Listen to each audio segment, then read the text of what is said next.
바쁘신 가운데 참여해 주셔서 감사드립니다. 연합신학대학원 신학세미나 진행을 맡은 박종웅 목사라고 합니다. 반갑습니다.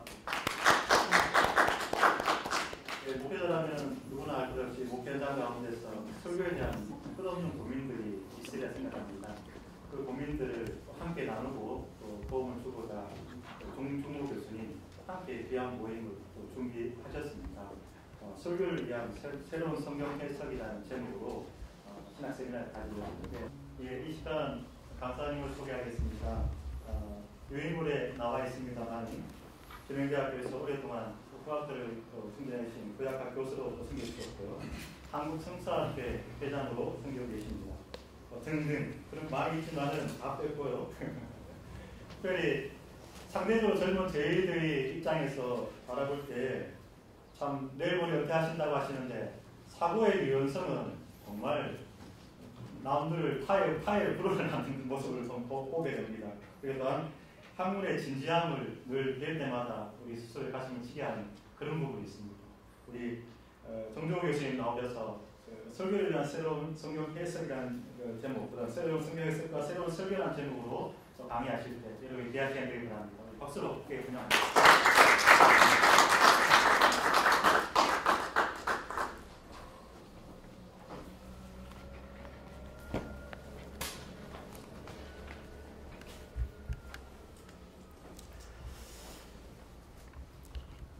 오랫동안 생각하고 기도하고 그래 해왔지만 막상 시작한다는 것은 그렇게 쉽지가 않았습니다. 용기를 내서 시작을 합니다. 시작이 반이라 그러죠. 그리고 이런 우리의 모임이 여기서만 끝나는 것이 아니고 이것이 하나의 플랫폼이 되어서 함께 참여하시는 여러분들이 각 지역에서 이 비슷한 세미나를 이렇게 운영을 하시면 좋겠다 하는 그런 생각이 듭니다. 지금 한국 교회를 비롯해서 여러 분야에서 많은 사람들이 걱정을 하고 있죠. 어떻게 하면은 개선시킬 수 있을까 하는 그런 생각을 많이 하고 있는데 막상 그런 특별한 방안이 있느냐고 이야기했을 때는 정말 그런 어떤 아주 좋은 처방을 잘 발견하기가 힘듭니다. 제가 생각하기는 그렇습니다. 하나님 말씀을 이해하고 하나님 말씀을 알고 거기에서 그야말로 충격을 받는 이 사건이 일어나지 않고는 그것이 과연 가능할까 하는 그런 이야기입니다. 설교하시는 목회자 여러분들이 그 현장에서 느끼는 것도 비슷하리라고 생각을 합니다. 많은 학자들이 노력도 하고 많은 분들이 이야기를 했지만은 성경 자체에 들어가서 어떤 그런 메시지를 듣지 못한다면 희망이 있을까? 힘이 있을까? 하는 그런 생각을 많이 하게 되면서 이 세미나를 출범하려고 합니다. 유인물을 잠깐 한번 보시기 바랍니다.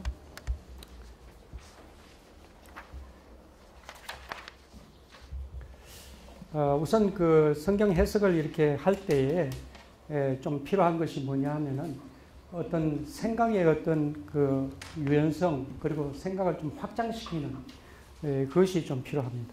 무슨 말이냐 하면은 우리가 성경 말씀을 대할 때에 살아계신 하나님이 성경을 통해서 나에게 말씀을 하신다. 이런 어떤 신앙 고백을 가지고 우리가 성경에 들어갑니다. 그런데 막상 성경에 들어가 보면은 나에게 말씀하시는 것이 같이 느껴지지 않고 이스라엘 백성에게 말하는 것 같은 그런 느낌을 받게 되는 거예요. 이게 과연 나에게 주신 말씀인가? 한참 거리가 멀어도 많이 멀다 하는 그런 느낌을 받죠. 그러나 우리로서는 하나님께서 우리에게 주신 그야말로 유일한 말씀입니다. 이 말씀을 들어야 되겠는데 어쨌든 굉장히 세미한 음성이에요. 잘 알아듣지를 못해요. 하나님의 시각은 굉장히 넓어요. 우주적, 아니 그보다도 더 넓죠.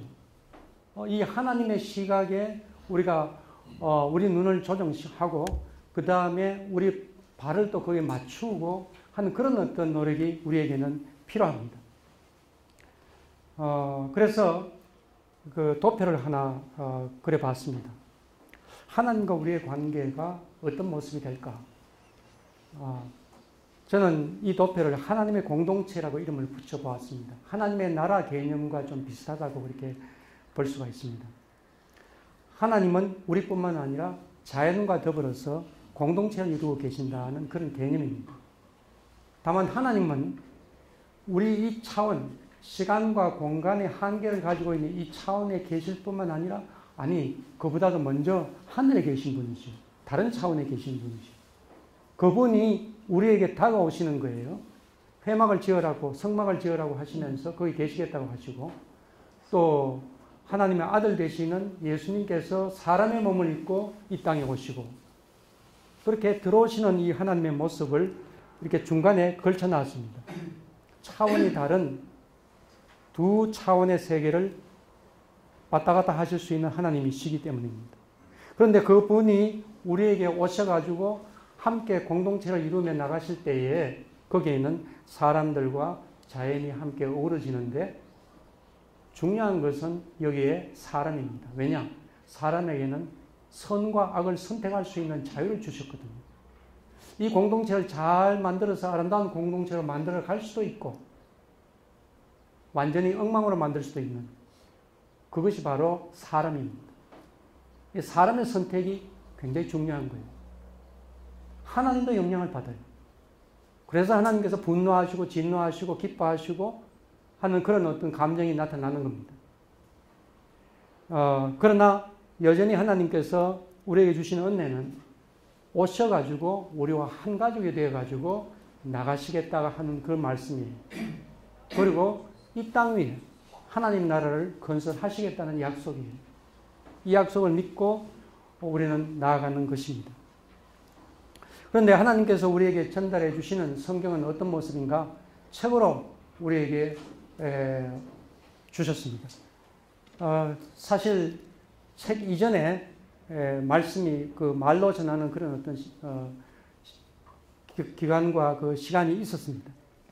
그런데 우리에게 주신 그 책을 보니까 우선 한글로 이렇게 번역이 되어 있지 않습니까? 그런데 그 이전에 히브리어로 되어 있습니다. 신약은 헬라어로 되어 있고 번역이라는 사실입니다. 번역은 그 내용을 아무리 잘 번역을 해도 많아야 70%, 80% 정도밖에 번역을 못합니다. 많은 것들이 그 원문에 들어가 봐야 알 수 있는 그런 내용들이 있습니다.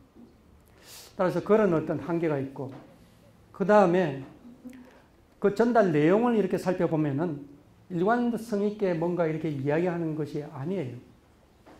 이스라엘 백성들과 함께 걸어간 그 발자취를 이야기를 한 건데 굉장히 다양한 이야기가 그 안에 들어가 있는 거예요. 이야기도 있고 시도 있고 노래도 있고 드라마도 있고 66권의 이 성경은 굉장히 다양한 모습을 갖추고 우리에게 다가오고 있습니다. 그것뿐만 아니라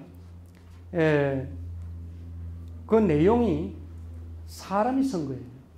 사람이 하나님의 영에 의해서 감동되어서 쓴 거예요. 지금으로부터 1000년 전, 2000년 전, 지금으로부터 2000년, 3000년 전 그분들이 쓰신 거예요. 그러니 이런 어떤 상황 속에서 우리가 성경을 대할 때 우리로서는 상당히 어렵다는 거예요. 성경 시대에는 아주 쉽고 감동적이었지만 오늘 우리에게 있어서는 이것은 어려운 말씀이 될 수밖에 없는 겁니다. 시간적으로, 공간적으로, 문화적으로, 언어적으로 이 글을 갖다가 분석할 수 있는 능력이 있어야 되는 거예요. 해석이 필요하다는 그런 이야기입니다. 그래서 오늘 이 시간에는 우리가 해석에 들어가려고 하는 겁니다. 그런데 성경을 해석할 때 우리가 반드시 갖춰야 되는 몇 개가 있어요. 첫 번째가 뭐냐면은 연대기입니다. 시대가 어느 시대입니까? 적어도 뭐 18세기부터 시작해서 주전 5세기 이전까지 이렇게 되어 있는 그 시대를 망라하고 있습니다. 우리로 치면 언제입니까? 뭐 고구려가 아니고 그 전에 고조선 시대입니다. 고조선 시대를 우리가 얼마나 많이 알고 있습니까? 그만큼 그 정확하게 알기가 어려운 시대예요. 그러나 그럼에도 불구하고 성경을 비롯해서 고고학 발굴물 그 다음에 고대 문헌들 다 동원해서 연대기를 만들어요. 해서 연대기를 만들었는데 여러분도 주석책이나 뭐 이렇게 보시면 아시겠지만은 학자들마다 연대기가 다 다릅니다. 해서 여러분들은 어느 한 연대기를 택할 수밖에 없습니다. 어쩔 수 없어요. 그리고 그 연대기를 계속적으로 사용을 하셔야 돼요. 왜냐하면은 원래 설교할 때는 뭐 주전 725년 이렇게 하시고는 다음에 설교하실 때는 주전 734년 뭐 이렇게 이야기를 하면은 이게 좀 뭔가가 신뢰가 문제가 생기잖아요. 하기 때문에 어느 한 학자의 연대기를 여러분이 선택할 수밖에 없습니다. 많이 쓰는 그 연대기는 존 브라이트의 연대기를 많이 쓰고 왔는데 문제가 많습니다. 제가 쓰는 연대기는 그 팜플렛 맨 끝에 보면은 연대기가 나옵니다. 존 헤이스가 쓰는 그 연대기인데 제가 쓰는 책이라든가 논문이라든가 모든 데 이 연대기를 쓰고 있습니다. 저는 이 연대기를 좀 추천하고 싶습니다. 연대기에 대해서도 많이 이야기할 것이 많습니다만 일단 한번 사용해 보시기 바랍니다. 그 다음에 그 지도가 필요하죠. 지도를 통해서 전체를 많이 요약할 수가 있습니다. 그리고 또 하나는 족보입니다. 족보. 신약의 맨 처음 마태복음 1장이 족보로 시작을 하죠. 그런데 구약의 창세기 천지 창조 이야기를 2장 2절, 2장 4절에 가보면은 이것이 천지가 창조된 족본이라고 이렇게 되어 있어요. 우리 번역은 천지가 창조된 대략은 이러하니라 뭐 이런 식으로 번역이 되어 있습니다만은 정확하게 이야기한다면 히브리어로 족보다 이렇게 되어 있습니다. 천지가 하루 이틀 사흘 날 이렇게 창조되는 그 설명하는 그 형식이 족보 형식이라는 그런 이야기입니다. 해서 성경 전체의 어떤 족보를 좀 눈여겨본다면 성경을 요약하기가 상당히 쉽습니다. 그 다음에 성경을 여는 열쇠 중에 중요한 것은 유목민과 농경민에 대해서 좀 알아야 됩니다. 당연히 그 당시에는 농사 짓고 농경민이라고 생각하지만 그렇지 않아요. 한번 생각해 보세요. 창세기 시작해서 창세기 12장부터 아브라함이 나타나면서 창세기 50장까지의 그 모습을 한번 보세요. 족장들은 계속해서 유목민으로 떠돌고 있습니다. 그리고 민수기도 마찬가지죠. 여리고를 건너서 요단강을 건너서 가나안 복지에 들어와서 비로소 농사를 짓고 있습니다. 그런데 그들이 농사를 지으면서도 사실은 반농 반목입니다. 왜냐하면 농사 짓는 그 땅이 너무 척박하기 때문에 염소 몇 마리 키울 수밖에 없어요. 그런 어떤 상황입니다. 그래서 성경 전편에서 유목민들의 관습과 농경민들의 관습이 같이 어우러져 있다고 그렇게 보시면 됩니다. 예를 들어서 이런 표현이 나옵니다. 탈취물을 나누는 기쁨보다 더하도다. 그게 무슨 말입니까? 약탈하는 물건을 나누는 것보다 더하다. 이 말이 있잖아요. 우리로 봐서는 그럼 이해가 되지 않습니다. 약탈하는 거, 그건 나쁜 거지. 그러나 유목민들은요, 그 약탈은 그렇게 안 하면 자기들 살 수가 없어요. 이 유목민들에게 나오는 관습에서 나오는 그런 어떤 표현입니다. 그 다음에 이스라엘이라는 그 지역을 살펴봐야 되는데 그 지역은 약간 산지, 예루살렘만 하더라도 해발 한 840m 정도 됩니다. 이런 어떤 산간지대에 모여 사는 그 사람들은요, 주변에서 온 전부 다 이주자들입니다. 아무도 살고 싶어 하지 않는 그런 땅인데, 그야말로 피난 온 사람들, 다른 데서 살지 못했던 사람들, 그래서 이런 사람들이 모여서 이루어진 나라가 바로 이스라엘, 이주자들입니다. 한번 보세요. 그들이 신앙 고백을 합니다. 우리 조상은 유리하는 아람 사람이었습니다. 이게 자기들의 신앙 고백입니다. 우리 조상은 이주자였습니다. 이런 뜻이에요. 이 정도로 그 이주자라는 그런 어떤 정체성이 강합니다. 그래서 성경 곳곳에서는 이웃 사랑하기를 내 몸과 같이 하라. 레위기 19장에 나타나 있죠. 한 걸음 더 들어가면 레위기 19장에 그 밑에 가면 34절에 이주자 사랑하기를 내 몸과 같이 하라고 나갑니다. 이주자에 대한 관심, 성경에는 주로 이제 나그네라고 이렇게 번역이 되어 있죠. 이주자에 대한 관심이 많습니다. 이런 것들을 좀 기본적으로 좀 개념을 좀 가지고 있으면은 성경을 이해하기가 아주 좋습니다. 그런데 한 가지 좀 덧붙이고 싶은 것은요. 우리가 이 문자로서 우리에게 다가온 성경은요. 우리는 그냥 책을 읽고 이렇게 대하지만은 이스라엘 사람들은 이걸 문자 글자라는 것에 그렇게 염두에 많이 두질 않습니다. 왜냐? 그들은 책을 가질 수가 없었거든요. 우리 모양. 그냥 회당이나 뭐 성전에 가면 두루마리가 있습니다. 그것을 낭독을 하면은 귀로 듣습니다. 그래서 모든 이 성경은 전부 다 귀로 듣고 기억하고 암기하고 암송하고 하는 것이 생활화되어 있어요. 그리고 성경을 쓰는 사람들도 이 성경을 책장을 넘기면서 보리라고 생각하고 이 글을 쓴 사람이 아닙니다. 귀로 들을 거라고 생각을 하고 이 성경을 썼어요. 그래서 성경을 한번 읽어보세요. 들으라는 말은 많지만은 읽으라는 말은 거의 없어요. 그리고 우리가 번역을 할 때 읽으라고 되어 있는데요. 그 히브리어는 뭐냐 하면 카라입니다. 카라라는 말은 외치다, 소리치다 이런 뜻이거든요. 그냥 입 다물고 그냥 이렇게 눈으로 읽는 거 이런 거는 거의 없어요. 대부분이 낭독입니다. 소리쳐서 읽는 겁니다. 하기 때문에 우리는 문자 시대에 살고 있지만은 대부분의 성경 시대 그 다음에 그 이후에도 사실은 구전 입으로 전하고 소리로 말로서 전하는 그러한 시대였다는 거예요. 이거는 단순히 글이 아닙니다. 말글이에요. 소리와 더불어서 나오는 글이에요. 그걸 염두에 담아둬야 됩니다. 그래서 성경에 보면은 시도 알파벳 시가 있어요. A, B, C, D 하면서 이렇게 시작하는 그런 시 말입니다. 그리고 이야기를 하면서도 중간중간 자꾸 반복해줘요. 왜냐? 우리는 책장을 넘기면서 옛날에 뭐라고 했지 하면서 다시 이렇게 넘겨가서 볼 수 있지만은 그냥 귀로 듣는 사람은 넘길 수 없잖아요. 하니 반복해 주는 거예요. 먼저 번 이야기했던 것을 또 다시 이야기해주고 이런 식으로.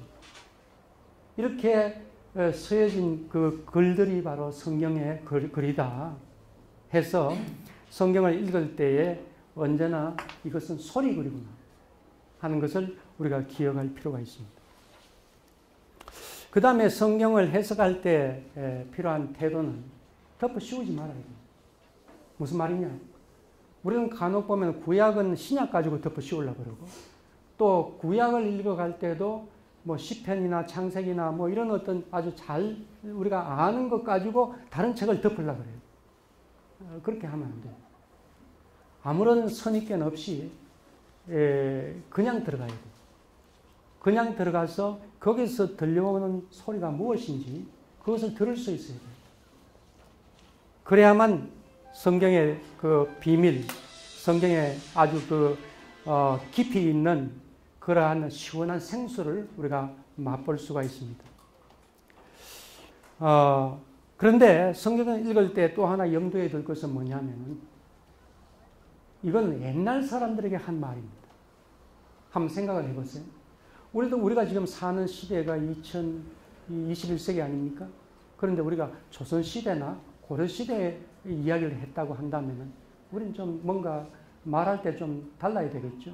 그때는 노비제도도 있었고 거기에는 왕과 더불어서 모든 것이 계급이 사회가 신분 사회가 되어 있는 그런 어떤 사회잖아요. 그때 이야기할 때는 뭔가 우리가 현재 이야기하는 것 남녀 평등이 되어 있는 오늘 우리의 사고방식하고는 좀 다르지 않습니까? 다르게 표현해야 될 거 아닙니까? 성경은 그렇게 되어 있습니다. 성경은 21세기에 쓰여진 책이 아닙니다. 그 당시에는 노비제도 분명히 있었고 신분제가 있었고요. 일부 다처제는 일반적이었고 그리고 남녀 차별은 당연한 것이었고 그리고 다윗 왕조의 이데올로기는 그냥 있는 것이고요. 도피성이라는 것도 있습니다. 도피성은 뭘 전제로 하느냐 하면 피해 복수자가 있다는 것을 전제로 하는 이야기입니다. 피해 복수자가 뭡니까? 누가 살인을 하면은 그 살인자를 피해자의 가족들이 끝까지 추격을 해가지고 그 살인자를 죽여야 되는 거예요. 그런 어떤 제도와 그런 어떤 관습을 이 당연하다고 받아들이는 그런 시대. 그래야만 그 도피성이 필요한 거예요. 성경 역사 가운데 있어서 가장 큰 왕조가 누구냐 하면 오므리 왕조입니다. 그 가운데 아합이라는 왕도 그 오므리 왕조 안에 포함되어 있습니다.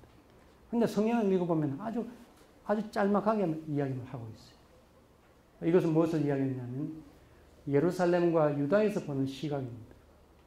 이런 어떤 시각 차이가 있었기 때문에 북쪽의 오므리 왕조는 아주 간단하게 이야기가 되어 있습니다. 그리고 성경은 우리가 가지고 있는 성경은 이것이 현재 이렇게 되어 있지만 우리는 성경을 볼 때 이것만 봐가지고는 모르지 않습니까?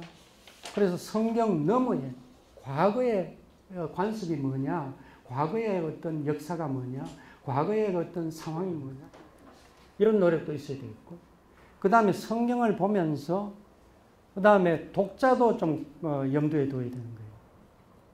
여러분들이 성경을 읽을 때에 청소년 때 또는 중년 때, 노년 때 혹은 내가 아주 윤택할 때 혹은 내가 병들 때 똑같은 성경 본문을 읽어도 내 눈에 들어오는 것, 내 마음을 치는 것은 좀 다르지 않습니까? 이게 바로 독자에 따라서, 독자의 상황에 따라서 다가오는 것이 다르다는 그런 이야기입니다. 주일날 대예배 목사님 설교를 하시는데 그 성도들이 다 동일하게 그렇게 받아들일 거라고 아무도 생각하지 않지 않습니까? 듣는 사람이 나름대로의 그 받아들이는 것이 있어요. 나름대로 해석을 하는 거예요. 그러니 해석이라는 것은 학자나 목사님만 해석하는 것이 아닙니다. 누구나 해석을 하는 거예요. 이 전통은 성경에 그대로 있습니다. 성경 자체가 해석되어 있는 것을 볼 수가 있습니다.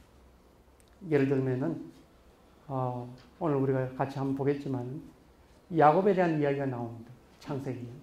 호세아에 가보면 야곱의 이야기가 또 나옵니다.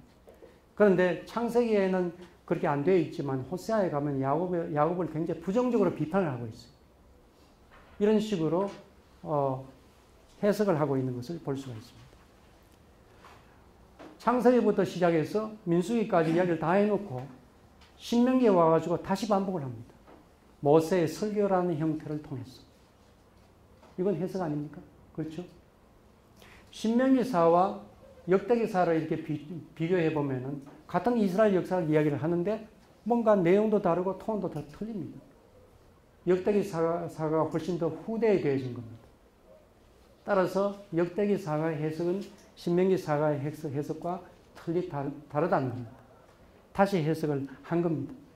거기 또 예수님께서 오셔서 뭐라고 이야기를 하십니까?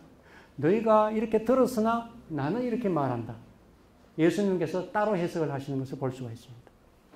예수님께서 부활승천하시고 난 뒤에 바울의 해석이 또 달라져요.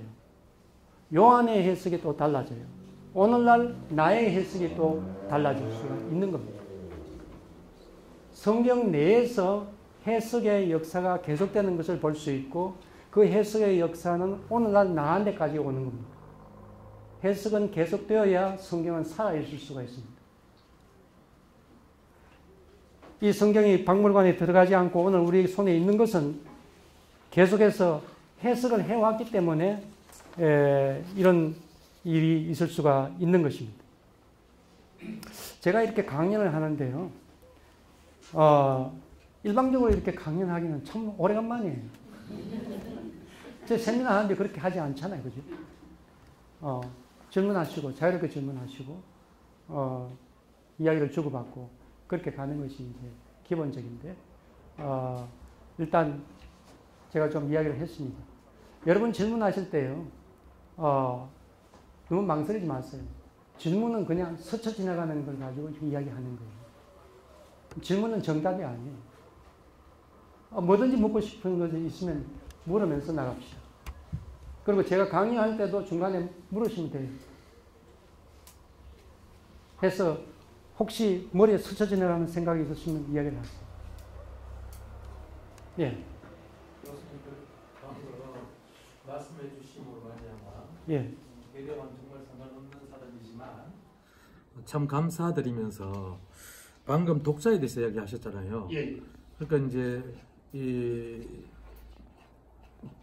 이 말씀을 전할 때의 독자, 예. 그래서 다시 말씀드려서 모세 시대 때의 독자와 예. 다윗 시대의 독자는 예. 다른 말씀이지요. 그러니까 당연히 그렇죠. 그 성경이 그 상황에 대해서 해석되어지는 것은 당연하다고 생각되어지거든요. 예. 그런데 지금 현재 교수님이 이제 뉘앙스는 제가 어떻게 받아들였냐면 예. 같은 성경인데도 불구하고 내 상황이 어떻게 되든 물론 예. 그렇게는 할 수 있겠지만 예. 성경 전체적으로는 독자가 자체가 이미 다르지 않느냐. 예. 그러니까 그 사람들이 생각하는 그 세계관에 예. 그 옛날에 있는 그 말씀을 해석해서 해주신 것이다라는 생각이 예. 되어지는데 예.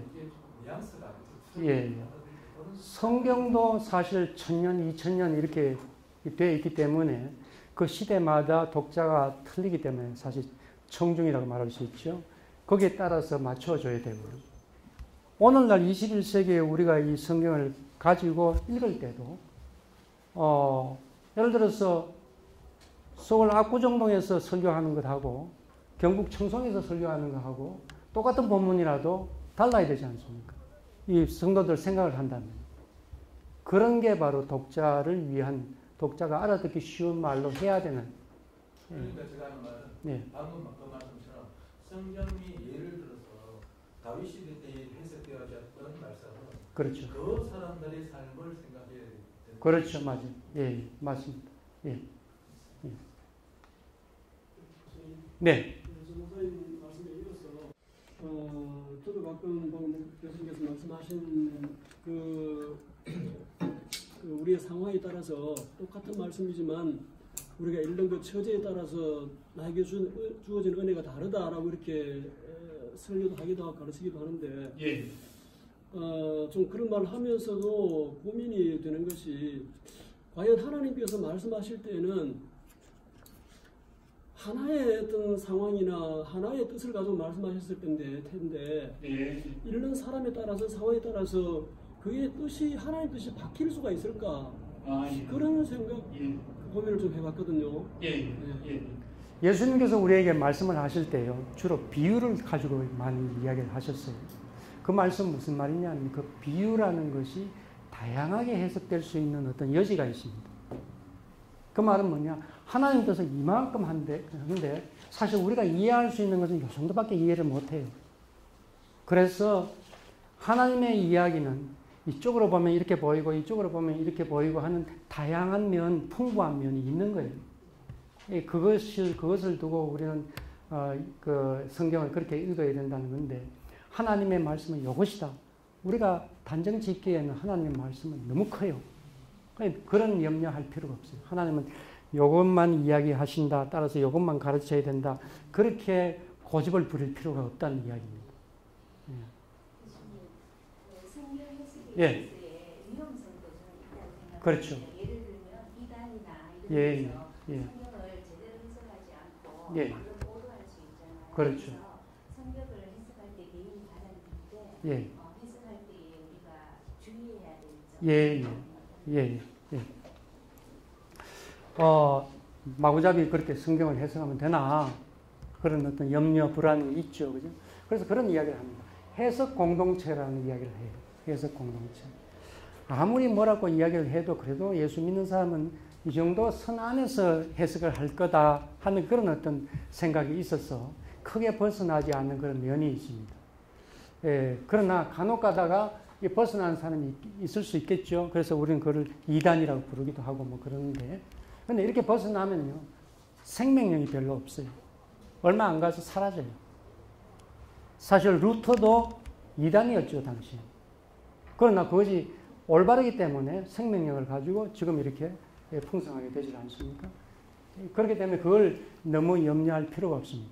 그리고 또 하나는요, 못 배운 사람들, 잘 모르는 사람들 해석을 어떻게 하냐 등등 여러 가지 염려가 있지만요, 분명한 것은 모든 사람이 다 해석을 해요. 왜냐? 자기가 살아야 되니까. 내가 하나님을 믿는 사람으로서 내가 실천을 하고 내 생활을 해야 되는데 그렇게 하려면 나름대로 다 해석을 해서 그렇게 사는 거예요. 그래서 모두가 다 해석을 하는 거예요, 사실. 문제는 뭐냐면 그 해석의 능력을 키워주는 거예요. 그걸 위해서 우리가 모여 있는 겁니다.